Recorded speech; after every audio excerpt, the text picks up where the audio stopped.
Hi everyone, this is Andrew Ty and welcome to my YouTube channel. So Valve have finally done it. They have finally announced that they're releasing their own handheld gaming PC console. And you can see in this particular video here that this console looks very kind of Switch Pro-like, or what we'd imagine a Switch Pro might look like, but it has its own kind of Valve touch to it. So I'm just going to go through some of the specifications of this. So the first thing I'm going to comment is what this console looks like and how comfortable it would be to kind of hold. So you can see that this is made up of this 7-inch touchscreen. So this is a 1200 by 800 screen. It's 7 inches in size. What's interesting is that we have these kind of side controller parts here, which is very reminiscent of the Steam controller. So this kind of layout is symmetrical where the joysticks are. So it's a bit disappointing we don't have kind of asymmetric layouts, which tend to be more comfortable. But what's really interesting is that we have these kind of touchpad controls here. So these are going to allow much more precise mouse-like controls on certain types of games. What's very interesting as well is that we have this demonstration of Left 4 Dead 2. So what's interesting about this is that the player is able to use the right joystick to do aiming, but then they can also use the right trackpad and hold that down and also enable gyro aiming. And then when that pad is depressed, then gyro aiming is off. So there's lots of customization, just like the Steam controller. This is going to be a very customizable way of playing your game. You can use gyro controls, you can use the touchscreen, you can use the joysticks. So what's really interesting is that the number of input controls. So we've got, standard face buttons, we've got the trackpad, we've got quick access buttons, we've got the thumbsticks, we've got clickable thumbsticks as well. We've got this D-pad. There's so many options as well. And there's also the L1, L2, R1, R2 shoulder buttons, which they've managed to squeeze into here. And what's really interesting is also the back buttons too. So we've got R4, R5 and L5, L4 as well. So these could be triggers for certain types of actions. We could use them to toggle certain things. There are so many options on how to configure controls for multiple types of games. It's pretty much limitless because this console is going to be using Steam input for games, and that has a almost infinite number of combinations of controls. The next thing I want to talk about is specifications. So this particular console is going to be using an AMD APU. So this is an AMD CPU and then also the GPU as well in a kind of integrated package. And as far as I'm aware, this is some kind of customized Zen 2 build. So it's not a more recent Zen 3, but it's a Zen 2,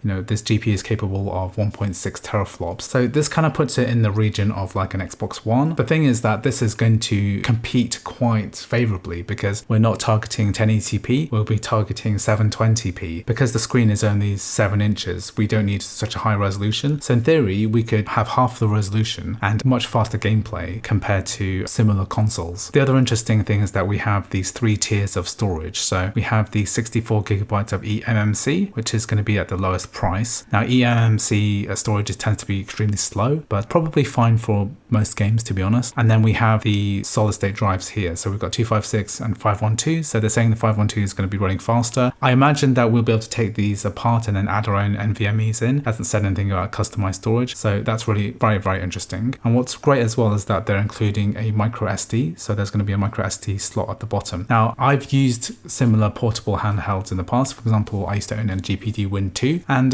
running games from a micro SD card is not too bad. We could actually bung in say half a terabyte 512 gigabytes micro SD card and load games from it quite comfortably. It depends on the game, of course, and you probably want the kind of faster multiplayer games running from the solid state drive, but micro SD card is a perfectly valid way of expanding storage very cheaply. And I imagine, of course, we could grade the NVMe drive on the inside as well. What's interesting here is that we have the display of 1280 by 800 in a 60 by 10 aspect ratio. I think that this is quite a good size, especially this is going to be a handheld device. So we don't need, extremely high resolutions when you're that up close to an actual game. So the connectivity is going to include Bluetooth 5.0 and also dual band Wi-Fi. This is pretty standard connectivity. We also have standard stereo speakers. We've got the 3.5 stereo headphone jack. We've got dual microphone array. We also have multi-channel audio via DisplayPort. So one thing that the developers demonstrated is the ability to dock this particular console into your monitor. So that means that you could use a keyboard and mouse and then use this like as a proper desktop. You can see the kind of taskbar here for this Linux operating system, and you could just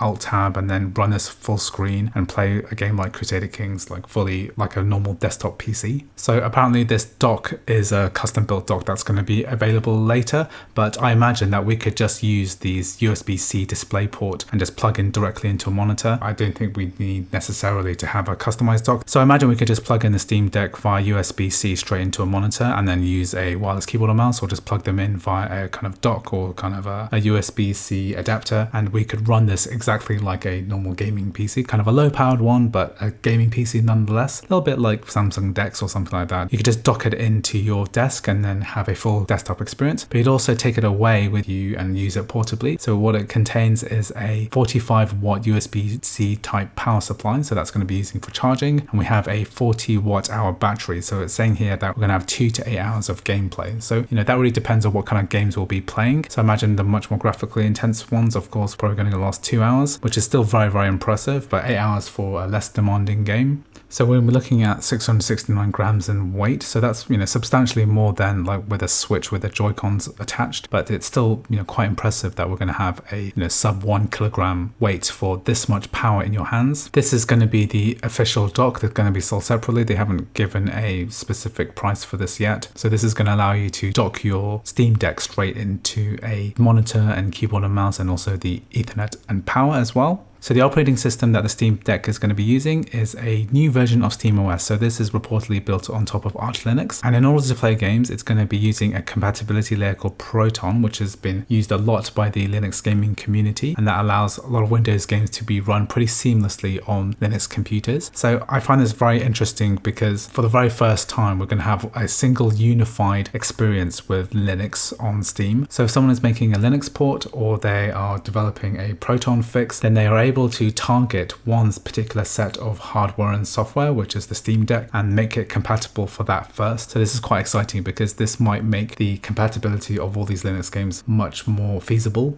You could actually just delete SteamOS and install Windows 10 or Windows 11 and just run games straight through that. So we don't have to rely on the Proton compatibility layer. We could just run Windows games straight off this. This is because compatibility layers may have some issues with things like anti-cheat. So some of the more popular multiplayer games like Valorant, for example, might not work with Proton very well, or some fixes might get knocked out. So it might be a case that Windows is a more interesting proposition for this, for kind of full compatibility. So I've talked a little bit about why I think the Steam Deck is quite an exciting proposition. It's now going to be available to reserve. So this is going to be reserved tomorrow. There are 3 tiers of pricing, which I mentioned earlier. We've got the eMMC slow storage, we've got the fast air NVMe drive here, and we also have the more expensive 0.5 terabyte drive here. I'm probably going to go for this mid-tier drive here and then use SD cards to expand storage, because I think that's probably the most cost-effective way to do it. So if we look at the Steam Deck FAQ, there's going to be a reservation system starting from tomorrow, which will be the Sunday. And what that means is that we'll be able to make a reservation. It's some kind of anti-scalper mechanism. And once you've made a reservation, then you'll be able to pre-order this. So Valve is meant to be sending out order invitations by December 2021. So by this Christmas, I'm assuming that some of the devices will start to be shipped. So this is relatively soon. It's going to be available in the United States, Canada, EU, and United Kingdom. So I'm definitely going to reserve one. Anyway, I hope you found this video useful. If you'd like me to cover more information about the Steam Deck, please let me know in the comments. Thank you for watching. I'll see you in the next video.